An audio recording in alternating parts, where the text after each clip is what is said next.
Një nga godinat më të njohura historike të qytetit të Shkodrës, Kafja e Madhe, pritet të transformohet në hotel dhe kompleks shërbimesh pas miratimit të lejes së ndërtimit për restaurimin dhe rindartimin e objektit. Projekti është propozuar nga kompania në pronësi të bashkëshortes së ish-deputetit Agron Çela, një emër i njohur në politikën shqiptare që ka qenë pjesë e disa forcave politike ndër vite. Historia e kësaj godine nuk është thjesht një histori ndërtimi apo investimi, por një histori që lidhet me identitetin e qytetit të Shkodrës, me arkitekturën e tij dhe me jetën sociale të qytetit për më shumë se një shekull. Për shumë shkodran, Kafja e Madhe nuk është thjesht një ndërtesë, por një simbol i qytetit. Por sot kjo godinë historike pritet të ndryshojë funksionin dhe të kthehet në një strukturë hotelerie dhe shërbimesh, një projekt që ka hapur debat dhe polemika prej disa vitesh.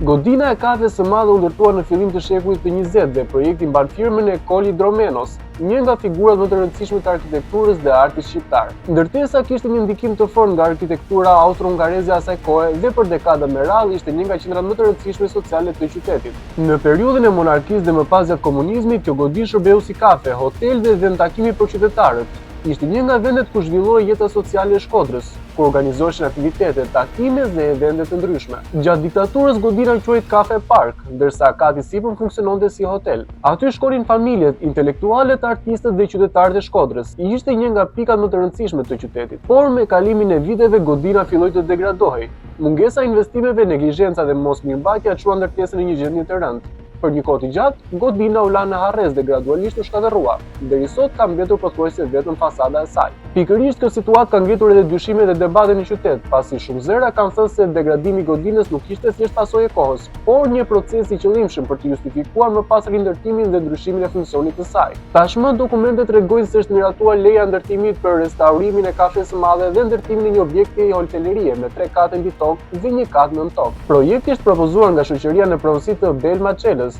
bashkëshortja e ish-deputetit Agron Çela. Ky i fundit ka qenë deputet fillimisht në siglën e LSI-s dhe më pas u rreshtua me Partinë Socialiste, duke mbështetur mazhorancën në disa votime të rëndësishme parlamentare. Në zgjedhjet e fundit parlamentare edhe vajza e tij kandidojnë në listat e Partisë Socialiste, çka sipas kritikëve tregon një afrim të plotë të kësaj familje me mazhorancën. Fakti që projekti për një nga godinat më të rëndësishme historike të Shkodrës i jepet pikërisht një familje me ndikim politik ka shtuar edhe më shumë debate dhe dyshimet për mënyrën se si jepet projektet dhe lejet për objekte të rëndësishme publike dhe historike. Sipas projektit, ndërtesa do të ruaj fasadën historike, pasi objekti është monument kulture.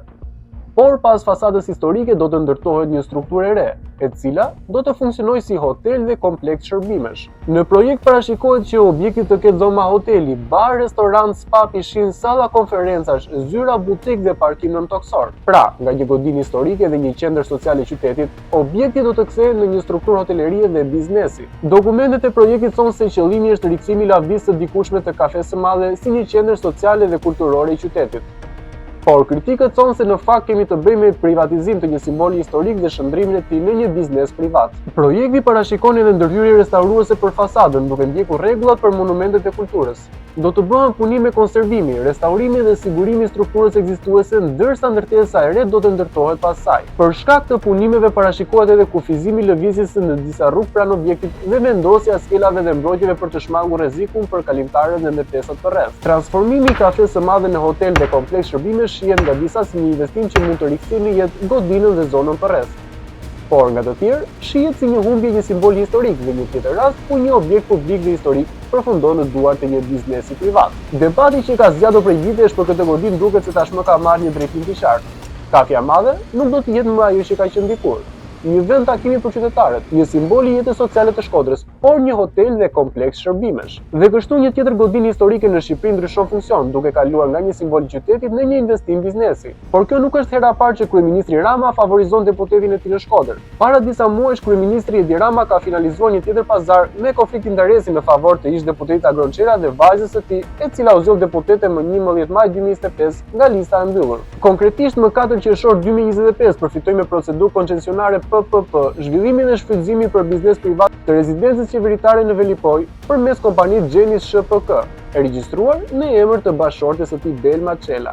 Sipas ligjit numër 9367, datë 7/4/2005 për parandalimin e konfliktit të interesit të personave të zgjedhur dhe të emëruar në funksione publike, ky përfitim përbën shkelje të qartë pasi ish-deputeti ka përfituar pasuri publike përmes një subjekti të lidhur familjarisht. Ligji përcakton se konflikti interesit ekziston dhe kur familjarë të funksionarëve publik përfitojnë pasuri, fonde apo leje shtetërore gjatë ushtrimit të mandatit të tyre. Në Kushtetutën e Republikës së Shqipërisë neni 70.3 ndalon deputetët të ushtrojnë çdo veprimtari fitimprurse që buron nga pasuria apo autoriteti i shtetit.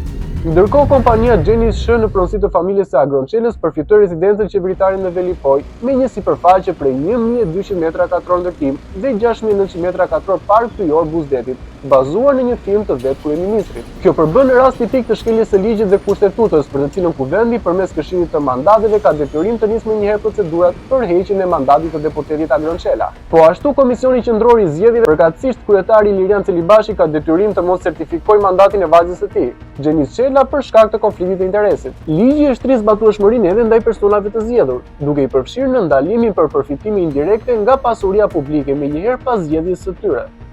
Nëse KQS, Kuvendi apo institucionet e tjera vendosin të ignorojnë këtë rast, atëherë do të jetë opozita, përfshirë PD-n dhe grupimet aleate që do të çojnë çështjen në gjykatën kushtetuese apo edhe në Komisionin e Venecias. Për tek kësaj, kompania Gjenis SHPK, e cila mban emrin e vajzës së deputetit dhe tashmë deputetes së zgjedhur, rezulton e përfshirë edhe në dosjen penale të aferës Qes Dia, ku është dokumentuar përfitimi pa drejti 168 milion lekë. Megjithatë, SPAK ka zgjedhur të mos e prejë Agronçelën, pavarësisht të dhënave që lidhin atë me këtë aferë. Ky rast tregon edhe një herë se si pushteti përdor në mënyrë sistematike institucionet dhe procedurat ligjore për të mbuluar dhe legalizuar shpërblime politike e ekonomike në kundërshtim të plot me ligjin dhe interesin publik. Por nga ana tjetër, Agronçela rezulton bashkë me disa biznesmen të tjerë implikuar në dosjen e SPAK për korrupsionin e Ilir Metës, sidomos në aferën Qes Dia. Nga hetimi i SPAK, Agronçela është implikuar penalisht në aferat korruptive të Ilir Metës. Biznesmeni ka përfituar parat në mënyrë të kundërligjshme dhe pa bërë asnjë punë. Thjesht janë ndarë parat në formë korrupsioni.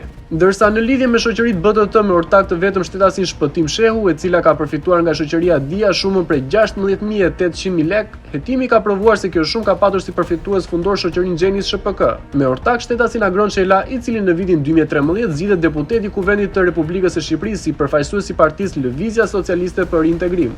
Hetimi ka provuar gjithashtu se përfitimi i këtyre parave është bërë pa ofruar nga shoqëria Gjenis apo dhe BTT, as edhe për një shërbim apo mall të vetëm për shoqërinë Dia, thuhet në dosjen e SPAK-ut. Edhe pse fakti penal është i qartë dhe përtej çdo dyshimi të arsyeshëm, SPAK nuk i ka kërkuar gjykatës arrestimin e Agronçelës, duke vepruar deri më tani me dy standarde.